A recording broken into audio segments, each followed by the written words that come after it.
10, 9, 8, 7, 6, 5, 4, 3, 2, 1. No, don't.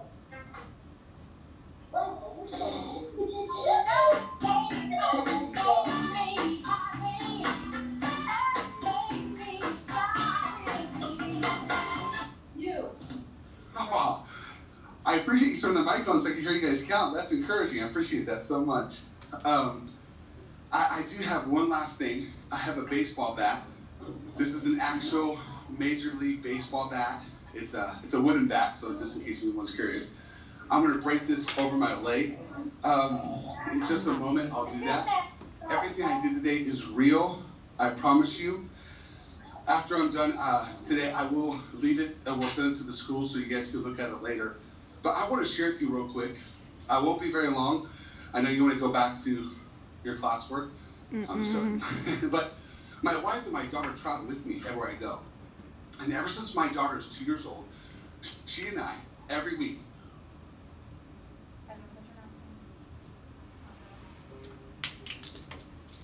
favorite foods like sushi. So we should go on the sushi dates until we come to Western Pennsylvania. When we're here, she has her favorite restaurant. Now, my favorite restaurant when I'm out here in Western PA is Permane Brothers. I love that place. But my daughter's favorite restaurant, you ready for this? Sheets. That's her favorite place. That's where she loves to go, because we don't have that in California. But a couple years ago, we went to a movie. And we're watching this movie. And there was a guy who was like a superhero. And I started thinking about heroes. Heroes help out people who are going through a tough time. And they also help out people who might not be as strong as they are. Hey, this is what I want to say to you today is this. You're going to go through a tough time. You'll be sad. You'll be depressed. You'll want to give up. And you'll need someone to step into your life and be a hero to you. But this is my message for you there, Armstrong, is this. Someone at school, someone at home, online, on a bus, is going to go through a difficult time, and believe it or not, you will have to be a hero to somebody else. I was on a TV show in California, and this host of the show asked me, well, why do I speak in schools? She said, no one pays attention, no one really listens, and it's a waste of class time. I told him the story. I was speaking at a big middle school in California, and I got done with my assembly, and I put my stuff away in the car, and I felt someone touch my shoulder. I turned around, it was the principal. He goes, I need to talk to you. He goes, I wish you were here 2 weeks ago. And I said, why? He said, we had an 8th grade boy who would still be alive. His name was Kenny. Kenny was always by himself, never really fit in. He ate lunch by himself every single day. But one day there was a school dance, and he wanted to go to it. So he asked his parents, because he said he wanted to try to fit in. His parents dropped him off that night, and he went into the gymnasium for the school dance.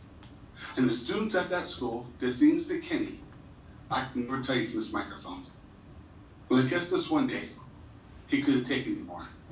I want to be careful how I say this. He went home, he went to the back of his house, and Kenny, he gave up on the gift of life. Now this principal, he just starts crying. He starts crying. He goes, John, you will not believe the note you left behind. See, in the backyard, on the grass, was a little piece of paper that was next to Kenny. And it wasn't a note to his parents that were going to find him. It wasn't a will leaving his earthly possessions behind. This is all it said. I can't take the teasing at school anymore. I can't take the teasing at school anymore. Can you? Now hear me today. I am not here to talk about teasing, but I am here to say this. Anybody can be sarcastic. Talk behind someone who's back. Go on Instagram, write a lie about someone. But what we need are people to be heroes to each other and watch out for each other. It's like this. There's a story of a little boy who didn't have a hero. And everybody was blaming that boy because of one reason. That boy, he couldn't talk. He was in first grade. He's 6 years old, sitting in his desk. And the teacher walks in. She picks up the boy. She carries him down the hall. And she puts him in a room with other students who had special needs. Everybody was horrible to that boy. Kind of like Kenny, he was always by himself. But when this student would eat his lunch, the other students, they would throw garbage at him. He would come home after school, hoping things would be better. But his parents were always fighting, and they went through a really bad divorce. One day, in 3rd grade, he's sitting outside the school. And he's watching his older boys play a game. It was like tag. They run it back and forth. He never got to play in the game. He only got to watch. But this one day, 25 boys, they walked over to the 3rd grade boy sitting against the wall, and they asked him to play. He didn't stand to his feet. He jumped to his feet. He's never got to play the game before. So he's playing this game, he's having a lot of fun, and then all of a sudden, this good day became a bad day. Those boys didn't want to play in the game with him. They wanted to hurt him. And they chased the 3rd grade boy all over the school. Well, he runs down the hall. He's looking for help. But he doesn't see how a 5th grader who's trying to be funny broke ahead of the pack and stuck his leg out in the hall. Now, I don't think that 5th grade boy would have done this if he knew it was going to happen. But he was trying to impress his friends by hurting somebody else. So the 3rd grader, he is running. He doesn't see the older boy's leg. He hits the leg. He trips. He falls. His face hits the ground. And blood goes everywhere. And all 25 boys. Now, I don't know about you. I would think someone would show some type of compassion, or there's a word called empathy. Run over, pick them up, grab a teacher or a towel. Nah. They start pointing, they start laughing at the boy who's on the ground bleeding. Well, the bell rings and everybody goes to school except for the boy. He stands up, he's crying, his shirt's soaked in blood. He has to go to the hospital to get stitches in his face. So the next year, they decided to put that boy back into a typical classroom. Only one problem. The teacher he got, she didn't like him. So one day at the end of school, she dismissed all the students except for that boy. She walks over to his desk, she points at the boy and she says these words. She said, "You will never be able to read, write, or talk. You'll never graduate from high school or college. You're a throwaway." And that devastated him. I want to stop real quick. I really appreciate the way everyone's listening right now. But I know when we have this many people together, there could be someone who's heard words a lot worse than that boy's heard. I was speaking at a school in Scotland. In the middle of my program, the student stands up. He walks up on the stage as I'm speaking, and he walks over to me. He said, "This morning at breakfast," he goes, "my parents sat me down and said, we're getting divorced." He goes, "They pointed at me and said, it's your fault." But it's not his fault. As soon as he said that, he collapsed, and I caught him. He starts crying, he starts yelling out in front of the whole school. He goes, "John, I don't know what I did." Sometimes the people who are supposed to love us and take care of us are the ones that hurt us the most. If that is anyone right now at the sound of my voice, I am here speaking to you today to say this to you from the bottom of my heart. And that is, I'm sorry. You don't deserve that. Don't ever believe a lie when someone tells you you're not special. You're not an accident, you're not a mistake, but you have a purpose on this planet. And whatever happens with parents, it's never your fault. With that boy, he went to a new school. 12 years old, 7th grade. His mom dropped him off. He gets out of the car. He grabs his bag. His mom grabs his hand. She goes, "Sweetie, it's a new school. They're going to be nice to you." The mom, she starts to cry. She goes, "I promise." All morning, he doesn't talk to anyone. He goes out to lunch. He sits down, and this 8th grade girl stood up. She doesn't know, but she yells out loud. She goes, "Hey, what are you doing? We don't want you to lunch with us." But then she uses a word that no one should ever use and no one should ever be called. She goes, "You're retarded, go by yourself." And the whole school started laughing. But that boy, he didn't laugh. He didn't even cry. He picked up his lunch. He walked through the crowd that's laughing at him. He sat underneath the tree, and when he's all alone, Then he cried. There's a lot of times we try to be funny. We make fun of someone, make someone else laugh. Just because someone hasn't cried in front of you doesn't mean the things you have said, the actions you have done, or something you've written hasn't hurt that person. As I said earlier, I don't care if it's at school, at home, online, or on a bus. Those things hurt. Well, he became a young man. High school, he wanted to go to college. He had really bad grades. But one school took him on probation, academic. He really got to go to this school. So he goes to this university. He goes to these big classes. He comes back to his room. He sits on his bed. And he just cries because he feels so dumb on the inside. He wants to believe all the lies that people have told him. But Armstrong, one last time, he reached down and he found the strength not to give up. His second year at that university, he hit the dean's list and he went to the top of his class. He went to his third and his fourth year. He walked across the stage. He graduated. The little boy that couldn't talk, who became a young man, he went on with his life. And today, that man is me. And that's my story. Man,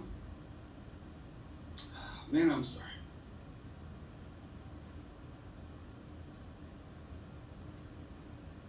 My whole life, people have been really mean to me. Because I do this kind of stuff.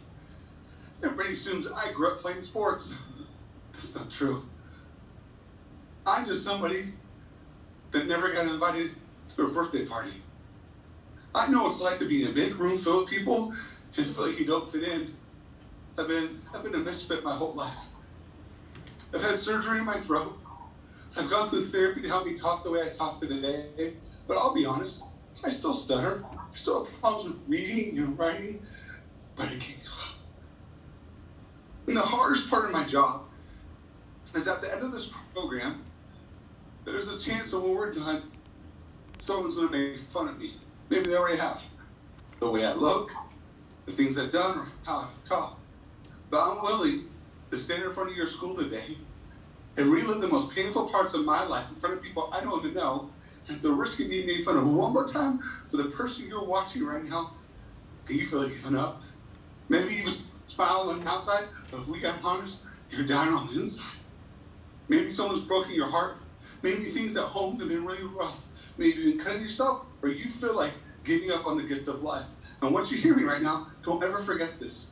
That's a permanent decision to a temporary problem. Your tough times, they're going to get better. My tough times, they got better.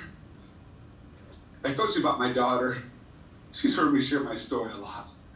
When she was 5 years old, I decided to take her back to the school I grew up at. My daughter's name is Jaden. I said, Jaden, now this is the classroom where the teacher told me all those mean things. We walked to the other side of the school. I said, this is where the boys tripped me and I was bleeding. And I showed her the scar on my chin again. And I took her to the tree outside the school. I said, this is where Daddy ate lunch by himself every day. As we're walking back to the car, my hand goes back and I feel something. It's my daughter. She had grabbed my hand. And with all her strength and her little body, she stopped me from walking. She looked at me. Curly hair, brown eyes. She goes, Daddy. I said, yeah, Jaden. She goes, I'm sorry that happened to you. I said, it's okay. And I picked her up. She gave me a hug. And she goes, Daddy? I said, yeah, baby girl. She whispered in my ear, I would have eaten lunch with you. And touched my heart. Sometimes all we need is someone just to be nice to us. So I'm going to ask a favor. Can we end this school year strong by doing this? No one eats alone. We're careful how we talk to each other, how we treat each other, and let's be heroes. The last thing I would like to say this afternoon, before I break this, are to all the teachers that are watching. My freshman year in high school, first day of school, I couldn't find my class. I'm lost, I'm confused, I don't know where to go. And as I'm walking down the hall, the bell rings down, I'm late for class. A man steps out, he goes, son, you look lost, let me help you out. His name is Mr. Edwards. He didn't just help me find my class, he's the man who taught me how to read. He worked on my speech. Every day after school, he would wait for me and he would organize my homework. Now, my junior in high school, he left to become a principal of another school in another state. Never saw me graduate, never saw me go to college. Several years ago, I was speaking at a conference for businessmen. I was the keynote speaker. I told my story. They gave me a standing ovation. They bring the lights up, and I'm watching these thousands of business people clap. I looked to the back of the auditorium, and there's my teacher, Mr. Edwards. He had saw my picture on a poster, and he drove 10 hours a day just to watch me speak.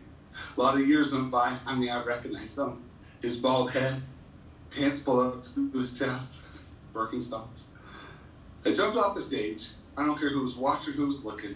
I gave him a hug. I said, Mr. Edwards, if it wasn't for you, I wouldn't be here today. And he said something to me my own father's never said. He said, John, I'm so proud of you. I started to walk back up on the stage. I stopped one last time. I looked down and go, hey, Mr. Edwards, you still helping students? He smiled. He goes, every day. A couple years ago,